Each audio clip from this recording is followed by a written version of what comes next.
ভিতরে আসছেন, আপনারা তৈরি থাকুন, নিচে বিচার করে নেবেন। ছোট বেটা আমাদের দেবরাজ আয় না, দেবরাজ তোমার কাছে অনেক ভাই এক্সট্রা কাগজ ভাই ডাক্তার বাবুর কাছে।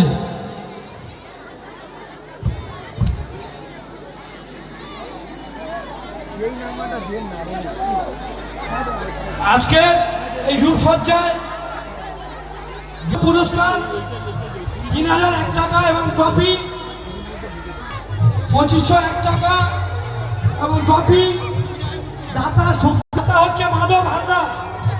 চতুর্থ পুরস্কার 1501 টাকা, 1201 টাকা মেডেল দাতা হচ্ছে হরিমাধব ঘোষ।